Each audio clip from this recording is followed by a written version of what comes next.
Hi everyone. We are starting the lectures for children, teens, all of those who are interested in stop motion in general. And we're gonna discuss how you can learn how to do that in Ukraine. And today we're gonna talk about creating an awesome product for stop motion animation. We will discuss it with Roman Dzvonkovskyj, who is with us today. Roman is stop motion animator, video designer, decorator, and founder of his own studio, Dzvonk Motion. Hi Roman, thank you for being with us here today. I know that you have a huge experience that you can share with us. I suggest we get started. Could you please tell a bit about your background? How did you start with animation? I'm really glad to again be at the festival, and I'd like to briefly share my background of how I came to work in this field. And of course, I mainly will be talking about decoration making, how you are doing them, how you're creating them, what approach you apply. But first, I'm gonna talk about how I came to animation and decoration. I cannot say that it all started when I was a kid, but the first experience was that my dad was an architect, and he created lots of different decorations. Well, not decorations, but miniatures of different buildings, and a brother is also architecture. And I graduated from Lviv Polytechnic Institute. And during my coursework, I also had to do something with my hands, to glue things together. So a lot of things that were handmade, and it motivated me to do that. I enjoyed it. And another advantage is that I was born and grew up in a village where you always have access to lots of tools, wood, so you could do things with your own hands. You constantly keep building, creating something, and it still is a part of me. I always want to do something. I always want to engage myself in something. And animation, I would say that I started working with it at a later time in my life. That started when I was a university student. I came across some people who motivated me to do something that I like, that I enjoy, that I would be willing to do. And then I started doing stop motion. I didn't even expect that it's gonna be so fascinating. But the main driving force were my parents. My dad, who taught me lots of things, my mom, who taught me how to be patient, because in stop motion you always have to be extremely patient, not in terms only of animation but also prop making, because this is a very scrupulous work where you have to sit for long hours and you have to reach this zen. It's kind of a meditation, so to say, because you cannot have a nervous breakdown when you're doing something like that, because it will lead to you making lots of mistakes. And stop motion is a job that allows you to play with toys, even despite the fact that you're adult. You still have your kid on the inside. You're creating these toys, then you bring them to life. And as one of my teachers told me back in the time when I showed him first things that I created, there was a cardboard village. He came and said, "Oh my God, you look like a god now because you can control this small village." It sounded funny to me, but it made me realize that you control this thing that you've created. And I particularly liked it because in the beginning, when I was working at TV, everything depended on different software. But here, everything depends on you, on your desire, your skill, and willingness to do that. It all started with my desire to create props and decorations, because stop motion is a work that takes a lot of time, costs a lot, and looks real cool. And earlier on, my father was making houses, and the first steps in decoration were called like dioramas. I didn't know how to properly call them, but when you're making lots of things, it is called diorama. But before we discuss it and I explain it all step by step, let us take a look at a show reel where you can see some of the things that I worked on over the last year.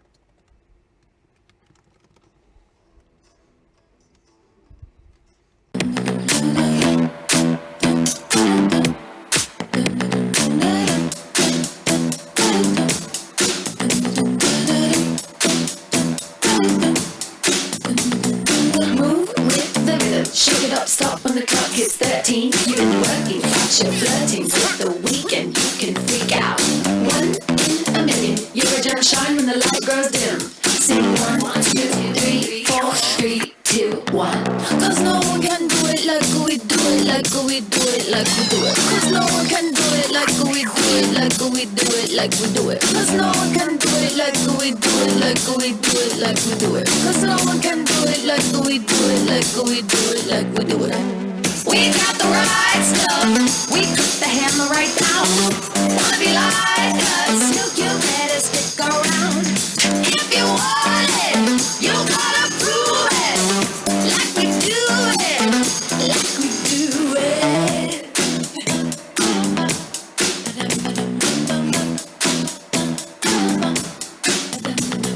Groove with your hips and get down, start when the clock hits 13. You've been learning and you're earning all of those hours. You can freak out.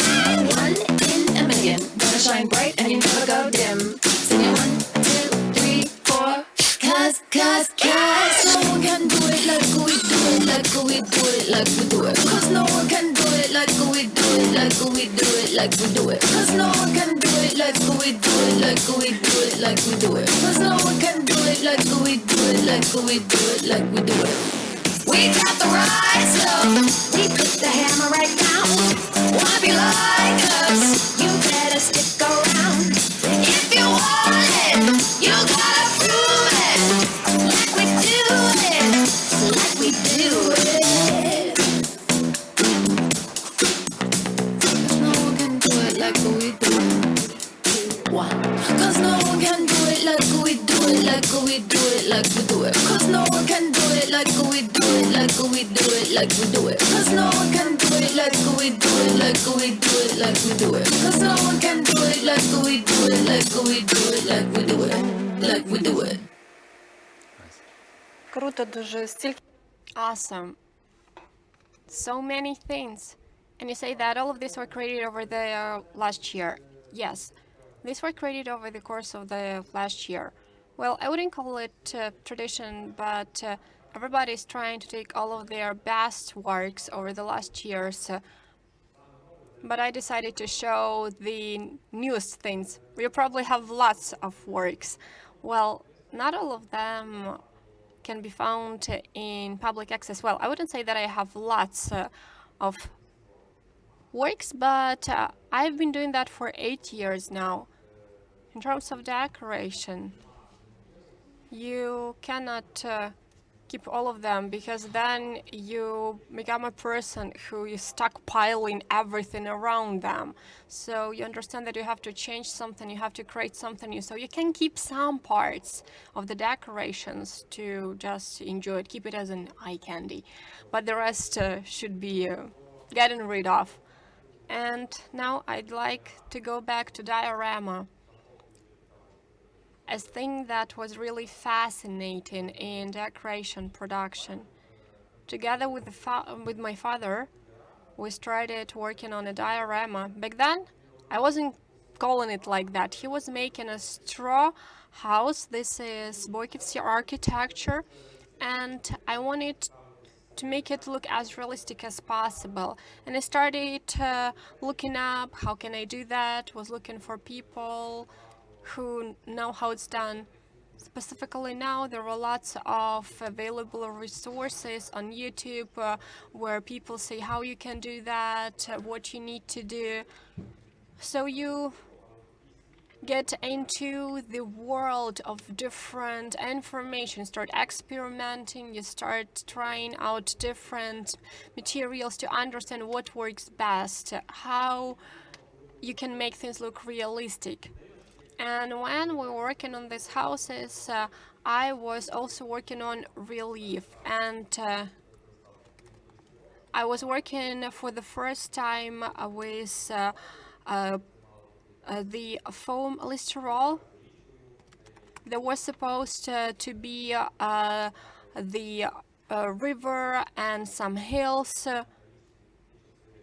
and back then, in the place where I come from, the people would use these rivers to transport the wood. That is why I wanted to find the materials and the tools which would allow me to implement it all. So here you can see that I was trying to make it smooth, to make it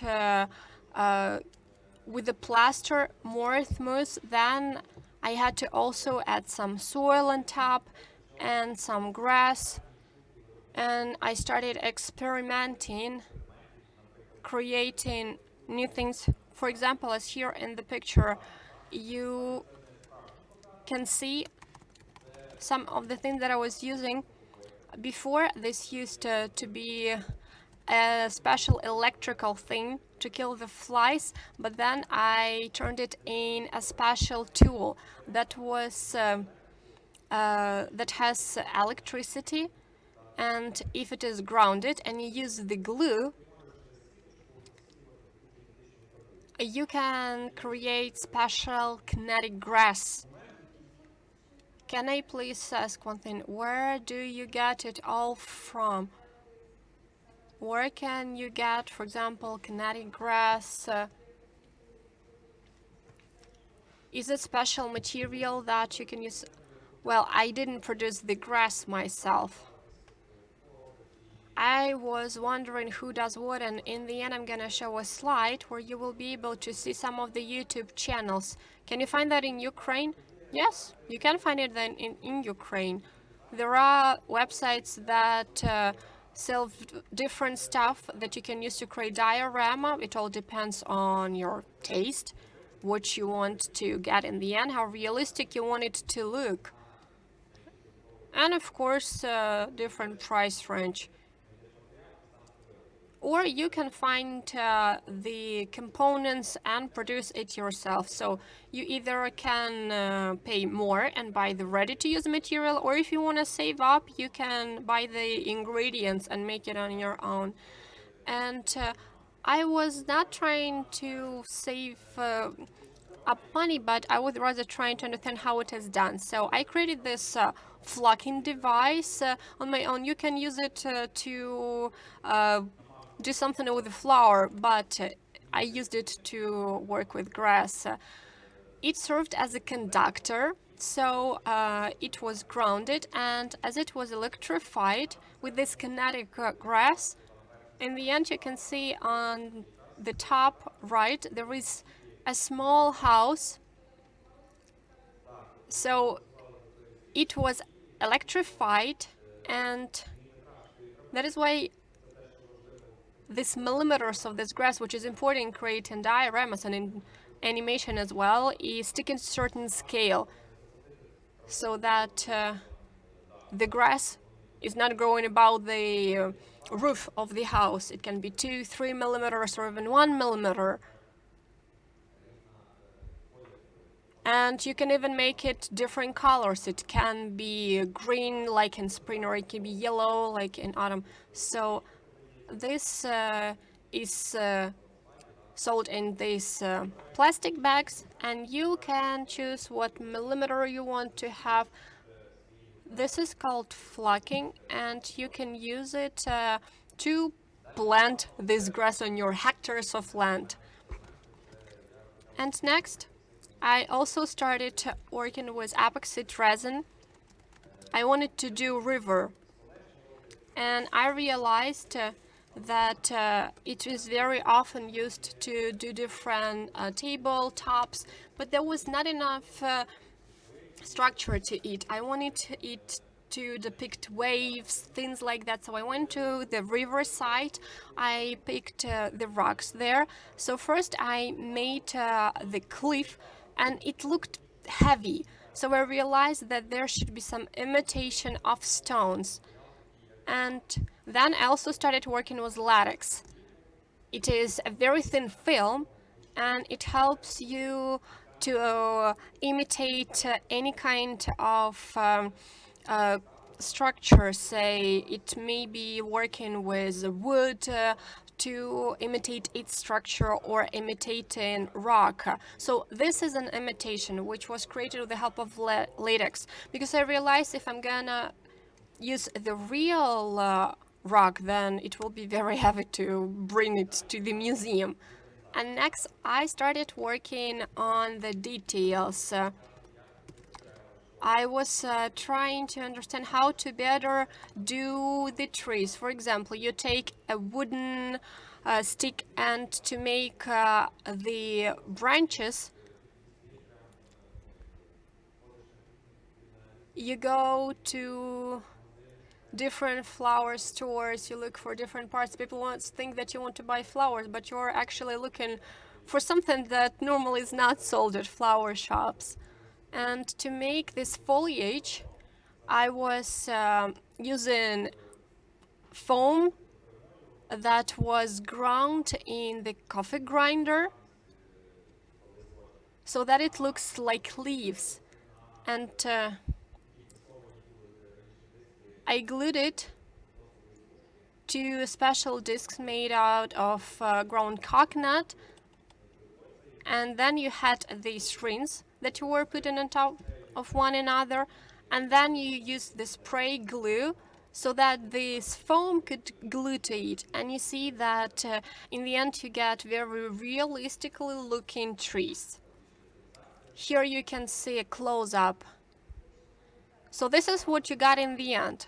Yes, I was really happy.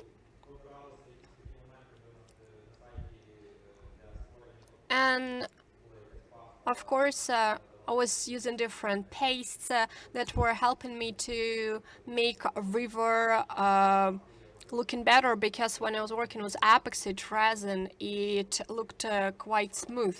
That is why I sometimes had to add some dots with the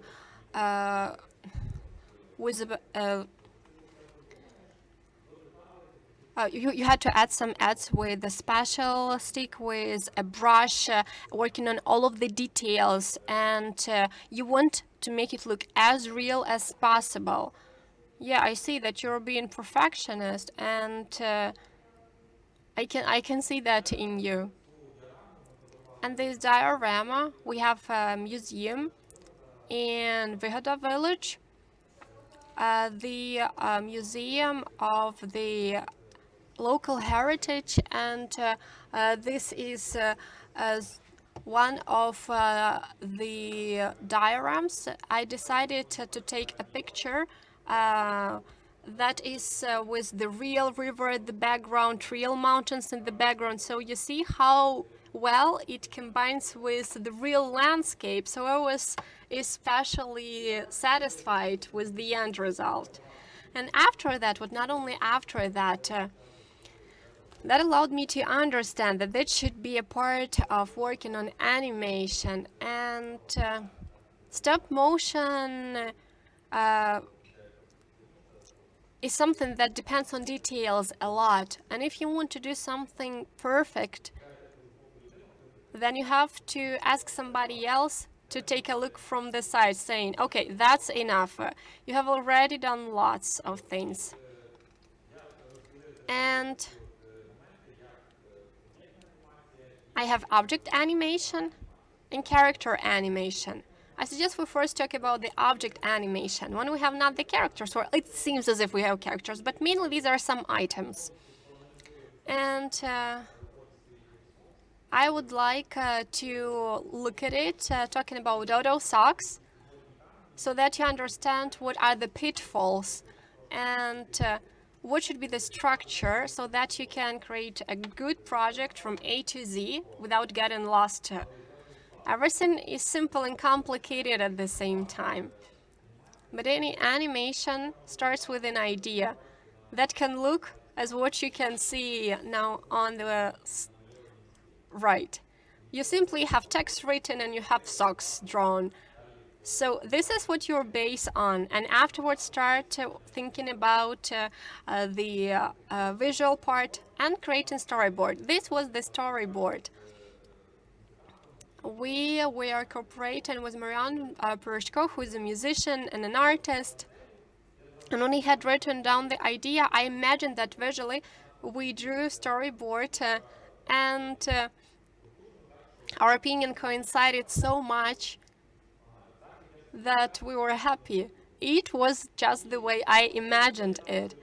Why is the stage of storyboard important? Because storyboard allows us to see lots of details that we have to create, what props we need in each of the frames we see. That except for the main characters, who are socks, we have to either do close-ups so that they are on a real bed or a real bed tables, or do a small miniature copy. And here I had to combine and put it all together. Next, we were creating this design. So we had to pick real items. We went to the stores, we were taking pictures of references. We had to send it to the customer to approve it, so that we had a better understanding of what the interior would look like. But these are real things. And what are decorations about? This is more like props, right? But at a later stage, I realized that creating a whole bedroom and doing that in a large building will be quite costly. But these references allowed me to understand, and the storyboard also allowed me to understand that I have only two wide shots, and I don't need a large building to film it all. So I realized which need to be large, such as a lamp, or which needs to be the miniature version, and it allowed me to create them, understand what scale they should be compared to the size of a little sock that we had to do. First, there was no action. It was simply sleeping at the side of the bed. That is why it allowed to not do the frame for this small sock. Could you please tell about the animation? How were you developing the animation step by step? With this small decoration, was it difficult to animate it or not? As far as I understand, there was a small size sock. Detailization of animation and work process. Would you prefer working with larger objects, or do you also feel as comfortable with small ones? Talking about this specific project, actually, a small sock was used not that much, but to understand it all better, you have to try it out.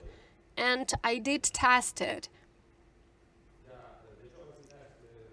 Why did we do that? What did it help me understand? When I created a character, the first test, as you can see, this one, we're gonna show it so that you can see how it all worked. Behind it is a grip that was holding the sock. And this test helped me to understand that I cannot film like that, because I will not be able to hide it, because a sock has its own personality. Can I clarify something? You were doing that against the background. No, I just took a sock from the client and said, I have to, how do I say, to test it. So this was one more test. And then we tried doing lip sync with the vocals recorded. And you could understand that the frame needs to be hidden inside. It allowed us to understand all the details. And then I made a small sock that didn't move for the wide shot. We just had to show it in the beginning that there is a room at night, the sock. And next, when we were doing close-ups, we were showing the real size sock, real furniture and real decoration. But in the beginning, we used a small one. And this is how I managed to hide the skeleton in the sock. This is the metal skeleton that was created, the metal frame, which you can see on the slide. And it gave the volume to the sock so that it didn't look flat. It had certain shape thanks to that. And next, I had to work with decorations, both with a small sock and the large sock. And let me show you once again how I was putting together this skeleton. There was a grip that I simply put apart and then made a skeleton with ribs, added some foam, and this was the skeleton for the sock. And again, I did a quick test to understand how much foam needs to be put on the inside so that it has a shape that it doesn't look flat or way too soft. Because if we want to sell the product, it needs to look good. This is the main task. Next, let's get to the details. I was so involved in working with the details. I was telling the customer, I need something that are associated with you. And they said, well, we have a camera that we use to take pictures of our customers. So I took the real one and made a small copy. The same has to do with the lamp, the flower pot, and again, I became perfectionist. I got so engaged in creating all of these details that even a copy of real furniture, you didn't have to make the drawers that open, but I made them drawers that can open. But did you have to open them in your animation piece? No. No.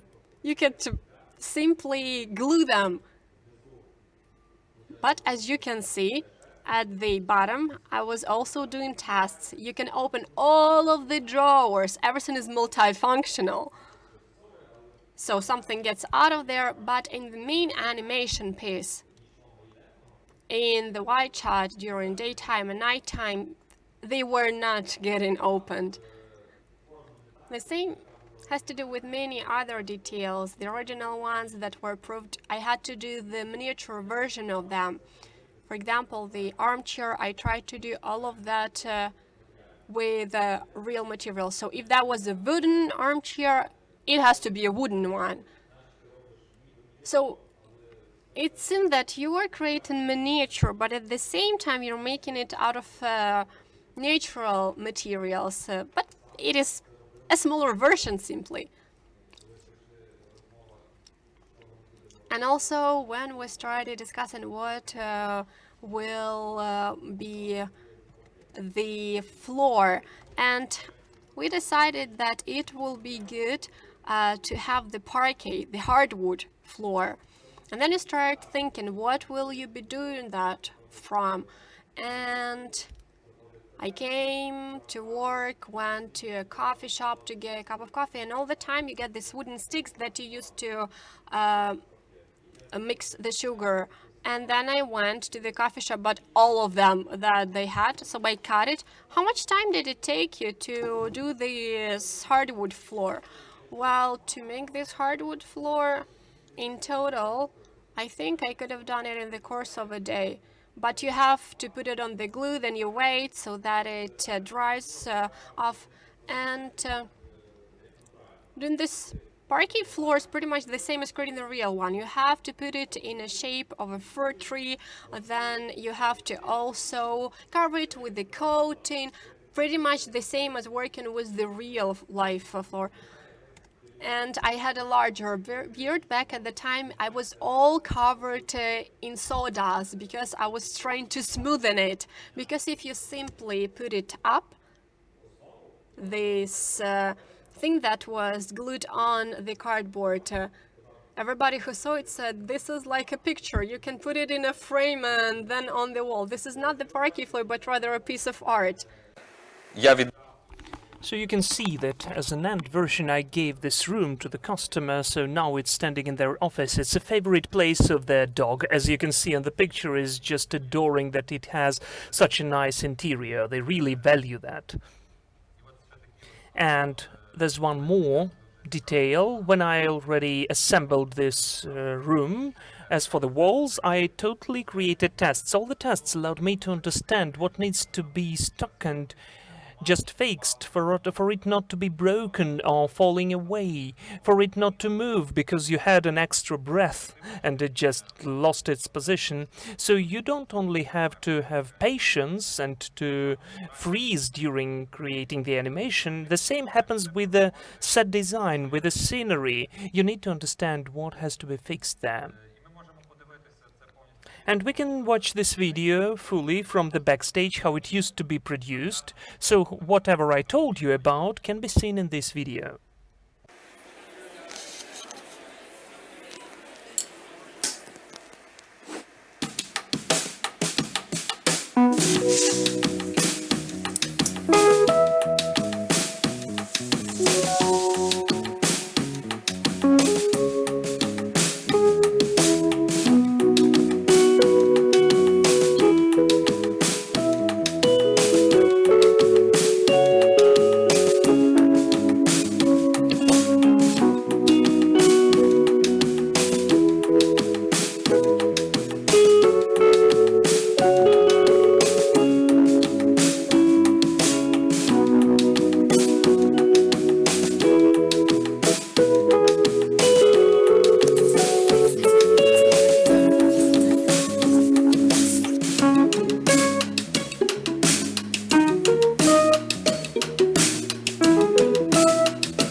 Well, that is really impressive.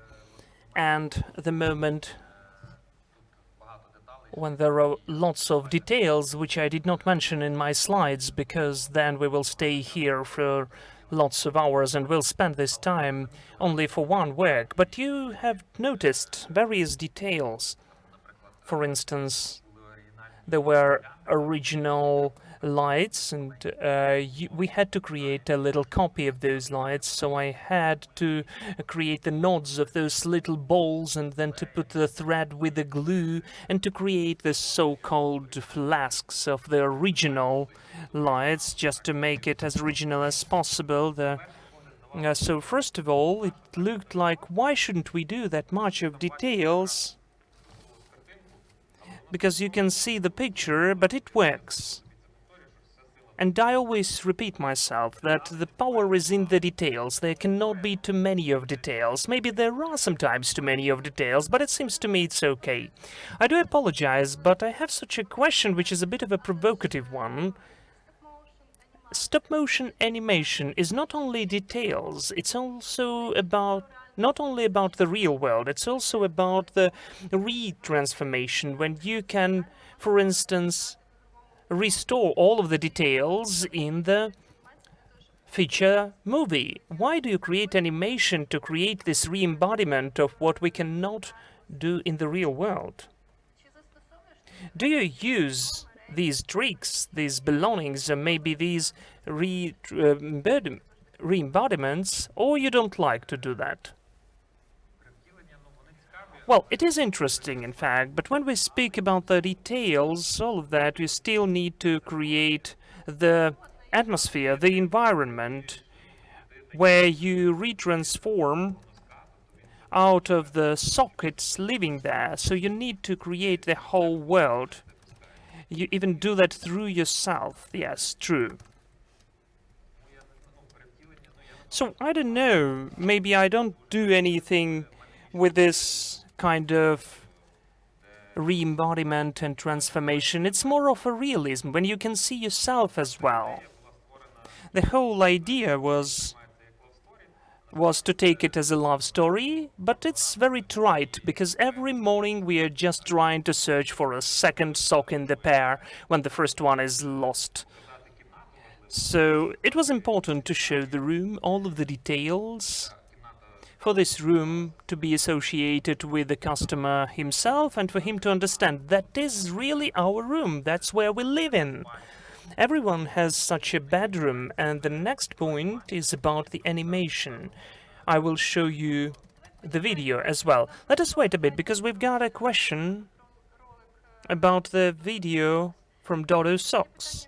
So there is the question, how much time did this video take from the idea till the final result? Well, it took 2 months. Yes, the first month was the development of the idea and the production of set design and props, all of the details, and the next month were the shootings, post-production, editing and dubbing.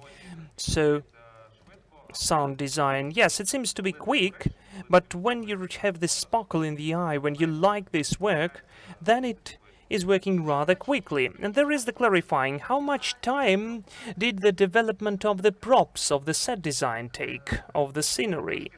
Well, it's not that easy to tell me the exact time, but did you do that on your own? Yes, I created the props on my own. For instance, we can calculate that just approximately that it took me about 2 weeks just for the production of the props, because all the rest were just the original furnishing, and you need to combine the whole interior together. You had to combine all the angles and corners, and for it to be correspondent to the main composition you created in the miniature, to have at the close-ups, for it not to be unexpected, not like how it looks in the room. So it had to be totally correspondent. So the next video we'll see now is the principle of the shooting. That is 120 hours of shooting, which we spent to shoot all of that. And you will see how the props and the set design was changing, how it all retransformed, and how it all went on.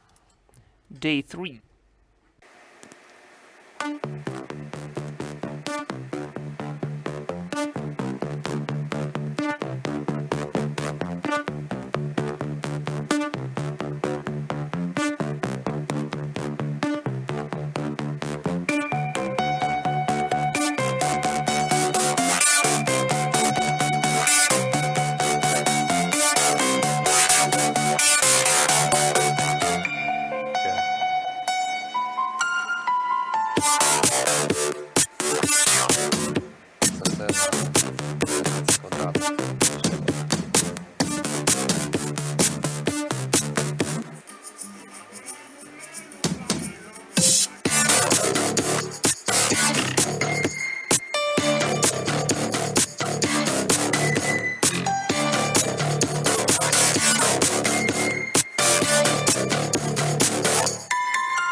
Так, хочете So if you want to develop your patience and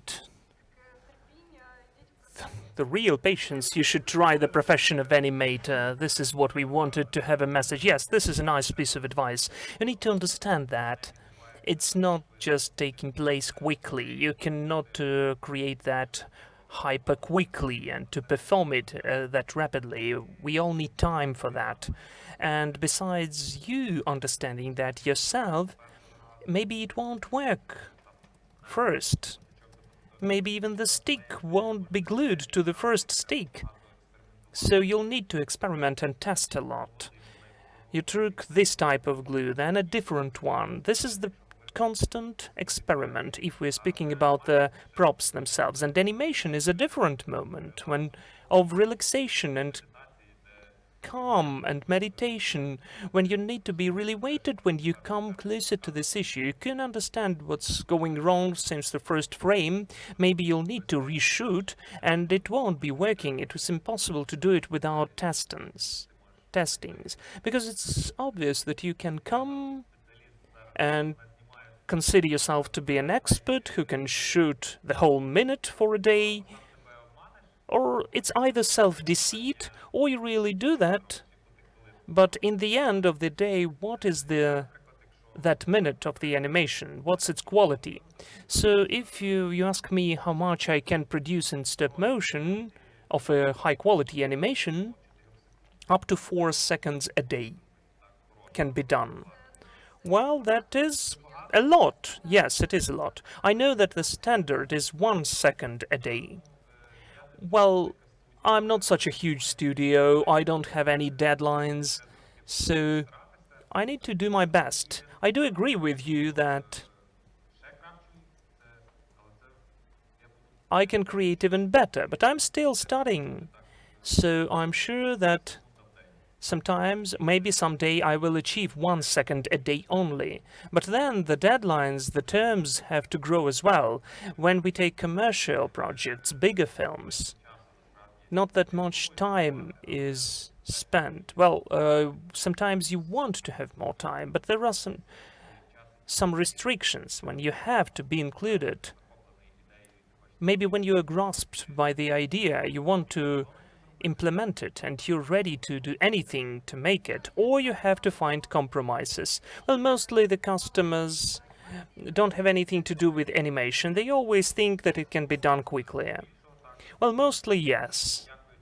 Thanks to backstages, which you can show the customers through the different works, this is how you can prove and show to the customer how it really looks like, that it's not just... Well, because they always have the same question, why is it taking so long? Couldn't you create it for tomorrow? No, I could say. You need to approve it, you need to invent it, you need to produce that, you need to shoot it, you need to process it, and to dub it, and to create sound design. So the main thing is to keep this structure. That is why I showed in the beginning, and then in the presentation I will show the sequence from the drawing to its total embodiment, because the sketch, the drawing, gives you just the understanding how much work is awaiting for you. Even at the beginning, you can see that besides of the character, you can always have something behind the character, the world which surrounds him, and all the details which make him lively. And when the customer looks at that, he will see that his character, his product, is really alive there. That's his environment, that's his atmosphere. He will believe in this story. But if we just shoot, and it does not coincide with each other, it will be just separate. The character will live with his own life, the set design or the props with its own life. So you will understand it's not coinciding, it's not working. So we're coming to the moment like character animation, and again the storyboard, where we can see the frames, we can see the locations at each of the frame, and at those locations we could see all the details which make those locations saturated. In this video there were 3 locations here, even 4 of them. That is the room, the cabinet, which was during the night and the day, the production, that is the factory, the parking lot, and the store, with the products. And at this stage, you already understand how much production and details you need to produce and to search any materials, what's the methodology, all of that. This is the beginning when people are sometimes missing that, and when you begin the work, they're just lost in that, because they began the shooting, but they lack this or that detail, and all of those moments allow you... I'd like to ask you instantly, have you ever had the projects where you worked without the storyboard? No. I always create storyboard, even if it's the simplest video, like... Well, it seems that we don't need any storyboard, I still need to create it. To avoid the moment, well, maybe not of too much work, excessive work, but still the misunderstanding with the client. It's not that easy to come to the person and imagine, just look, there will be something like this, this and that. Well, of course, he can imagine, but the imagination is working in a different way of every person, and rather often your imagination does not coincide with other imaginations. He may say, I imagined it like this, and I imagined it in my way. When I bring the result, he may say, I imagined it in a different way. So there's lack of coincidence. Well, it should be shown by the sketches, by the drawings. It does not give you the full understanding of the picture, but there are certain hints what will take place. For instance, here we can see that we've got some characters, there are some crowds, there are people who we need to create because they will be in the frame, and there are certain people in the background which doesn't need details, and there are components and elements which surround them, the products, the food, which is important for the client, and the main thing. That's why he wants to see those products the best way possible. Just a moment. And then the embodiment of the development of the character. And again, there are different suggestions, and on the character you can see what are the details of his or her clothes. I also consider it to be props and set design, because you need to create the terms of reference to the person who sews the costumes. You need to say which should be the style should be, the color, and all of that should be approved, because they need to coincide with the objects in the frame. There were different suggestions of our main character, protagonist, out of which we selected two main ones. And then we created their transformation with the wire armature. It's not the metal one, it's just wire here. So when I speak about the materials, I began to work with polyurethane. Well, of course, I wanted to try 3D printing, but it's a bit too expensive. We never had a good one here, and it's not that easy to find. It's what we see, and we can only dream. I really wish to do that, but those are really powerful devices which print out, and we don't have it. So we need to use what we are capable of and to invent. Well, maybe not invent, but take and do. So first of all, we created the character when the procedure was done in the way that first we created the head. We modeled it and sculpted it, and then there was the whole mold, the silicon form, the shape, and polyurethane consisted of two components, so it created a very hard wall-like plastic which you could process. Paint, and you had almost 3D printing in the end. So you could correct it then. Yes, we could. But in this case, the character did not have too much of emotions, so I didn't need to create lots of faces, but I could put separate mouths onto the same head, then to move eyelids and eyes.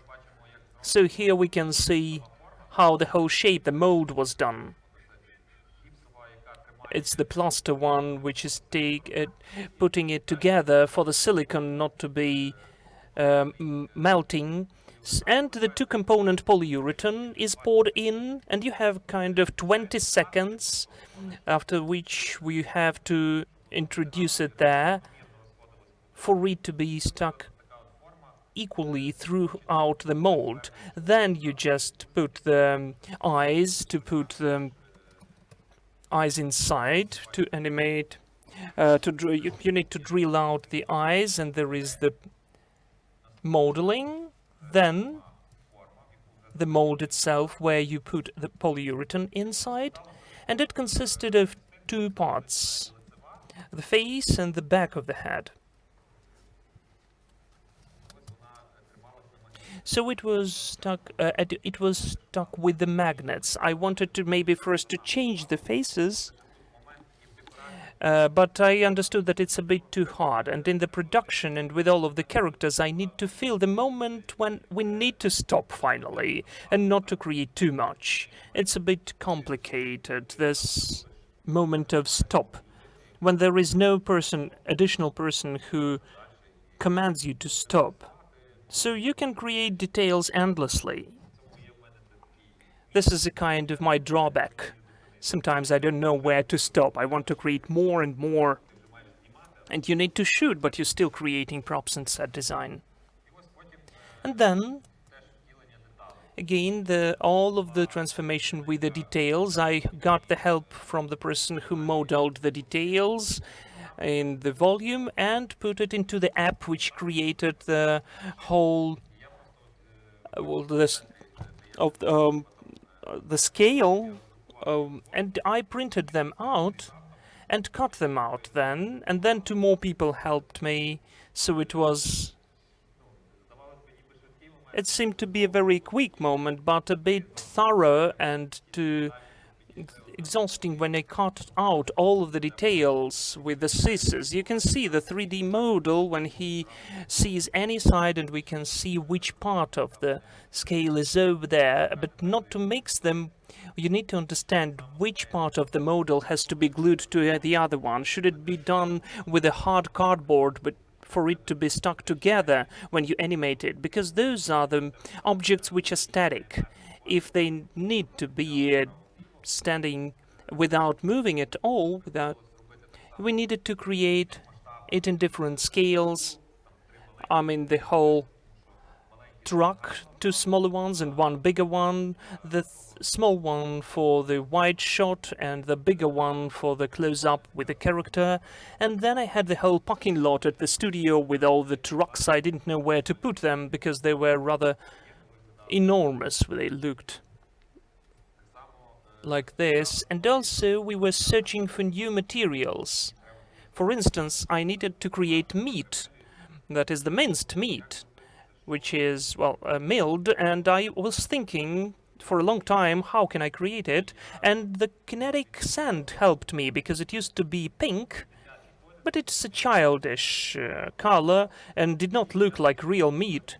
So I found some paints and decided to add some paints, so all of my hands were totally reddish. When I created that and showed it to the customer, you can see this is the meat, this is the minced meat. He said, "But could there be some fat pork fat in it, please?" And I was thinking, isn't it enough? Then I had to cut out some more details to have some of the pork fat in the meat, though it cannot be seen in the frame at all because it's minced. But there are sometimes details which are needed by the customer, as if I can see the realism, but still it's not enough for him, he wants more. Okay, then. The same happened with the parquet, and the same here. The same happened with the meat. I'm always trying, when we have this thing with the set design, with the props, it should be functioning. If we have the lamp, the light bulb, it has to radiate light. It is here, by the way, we'll show it later. I need to tell you that we don't have much time left, in fact. Okay, then I'll try to speed up. So, for instance, when we have all of the details, during the shooting we don't have any moment of lack. You're just changing the prop after the prop, and you can see the whole shooting process. All the details are ready, you're just changing the set design. Every detail. And in fact, you have enough of the time for everything, because everything is planned, you've thought everything through. So this is how the whole shooting was going on. I will try to come to the armature, not the skeleton, but the armature one shooting. And do you have something to show here with you, on you? Well, I brought lots of various details with me from different animations. Here we have both the objects. For instance, I created the logo, and everything is working here. You can see the lights, you can even blink with it, just to show how detailed everything should be. This is, for instance, the armature. Well, the frame is the wire one inside, so there are certain moves which are not that easy to represent, and you do understand that this doll is not working for a long time, because the wire can be broken. It can be totally broken. And we have there not only the armature puppets, but modern skeletons, which are inside of this character. They're a bit of a different foundation, but here we have the silicone foundation, silicone arms and head. Yes, we can bend everything. You need to be very cautious for the wire not to look through the fingers. So you need to be very cautious and calm, and to animate all of that without any hurry. And one more example of armature.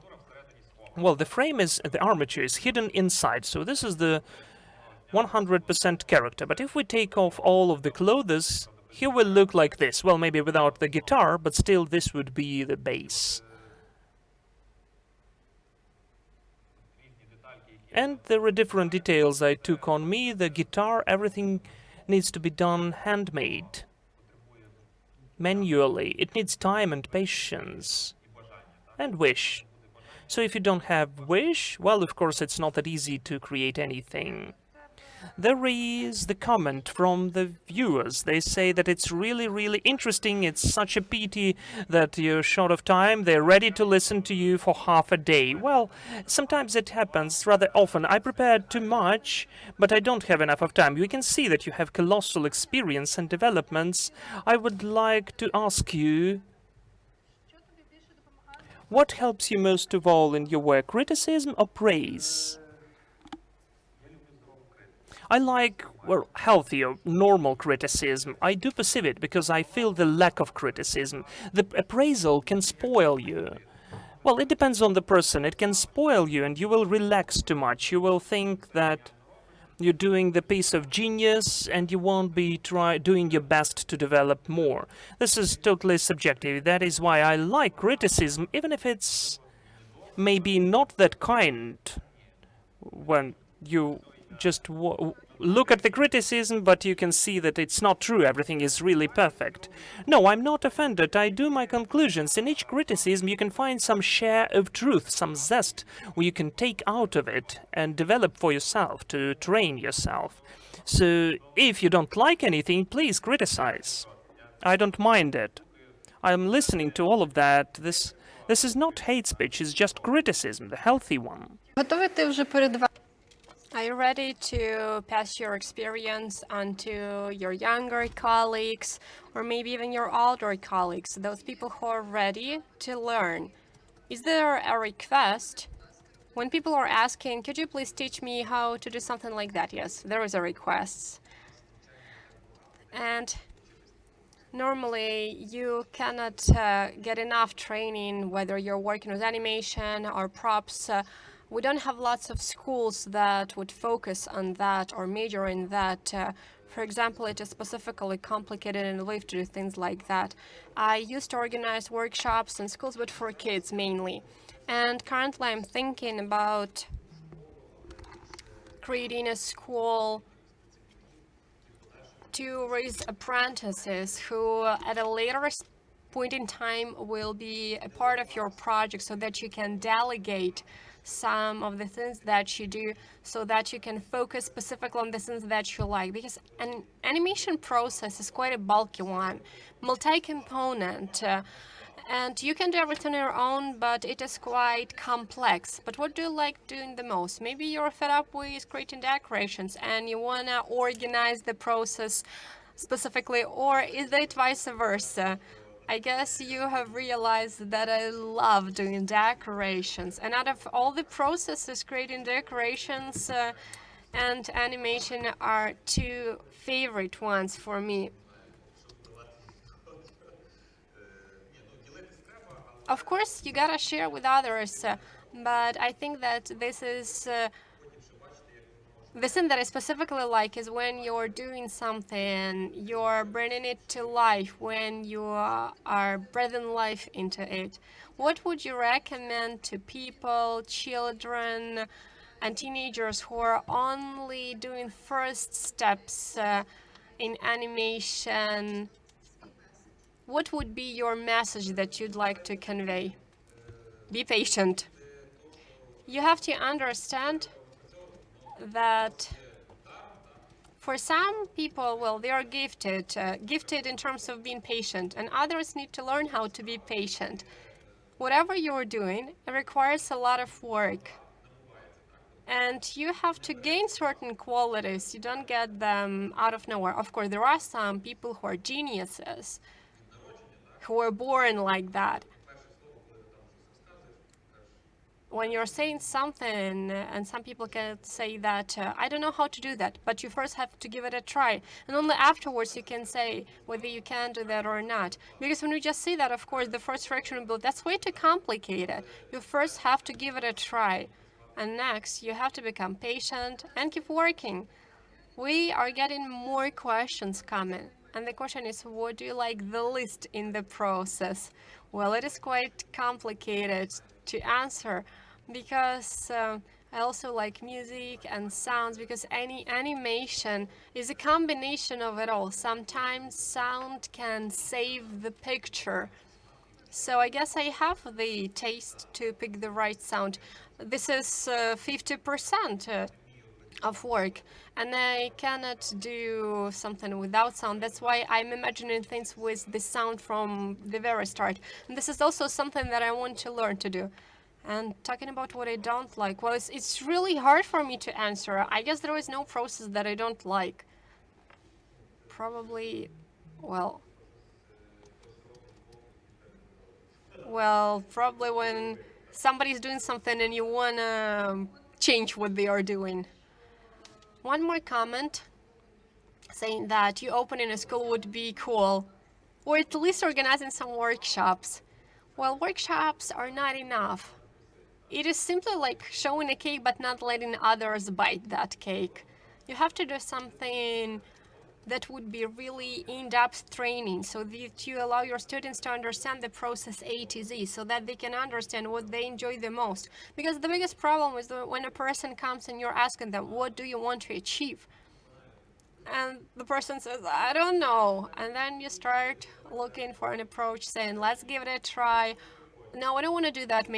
Let's give a try to that one. And the person says, no, that's not it. So you have to experiment. Well, if the person is not experienced, they gotta give it a try. Of course, you shouldn't be afraid to try it out. You have to come to become more confident, right? And to learn how to perceive criticism, to be stress-prone,